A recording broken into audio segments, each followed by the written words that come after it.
Good evening, this is Lee Hoagland with Stormguard Roofing and Construction. I'm about to perform a repairability test for the following claim. Policy 0001-3011-8700. The claim number is 065-101-4821. This repairability test is being performed around 5:30 p.m. on Saturday, October 22nd, 2022. As far as the address, this is 506 Chinquapin Place, and I apologize in advance for me nodding my head up and down. I'm just making sure that everything that I want the adjuster to see is actually showing up on screen. So what we've got up here is we have an approval for the box vents, the Lamanco 750s, for hail damage. Now, the markings I've done were for the video that I didn't take 5 minutes ago because the GoPro was not rolling, so we're going to do it again. So to demonstrate what I've done here is we are simply doing a repairability test to find out if these box vents can be replaced without replacing any shingles. As of right now, no coverage has been opened on the shingles, and we would like consideration for that. So this is a Lamanco 750 standard box vent or turtle vent. This is brand new, and this is a cutout to demonstrate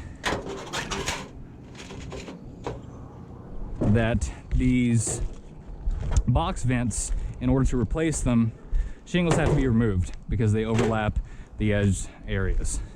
There are 6 in total.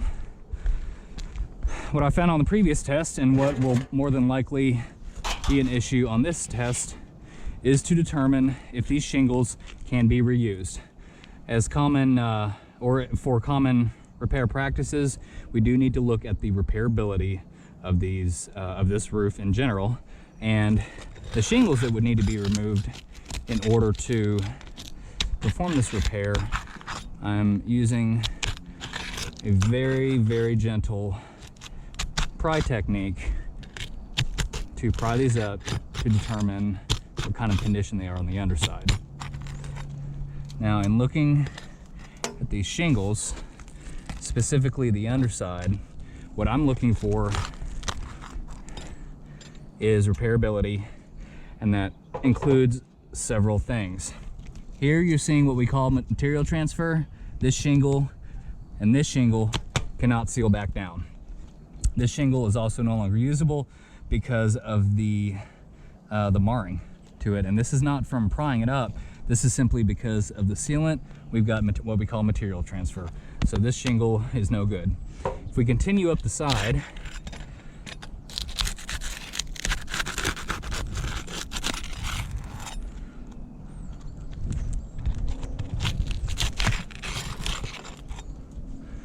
we are going to run into more areas, for example, right here, and I'm gonna pan up and down to ensure that this is visible. We've got material transfer. I can only assume that because this is a 3-tab shingle, and they are of course 3 tiles wide, that there would be material transfer of some kind on virtually every shingle that would have to be removed and then put back. For that reason, I'm requesting that the adjuster or the catastrophe team, whoever is handling this claim, considers opening coverage on the surrounding shingles for each box vent, as these shingles are no longer repairable and therefore no longer reusable. If we look at the amount of shingles that would be affected by this repair, these of course have to come up. These do as well to a certain extent, which would potentially transfer into the ridge cap.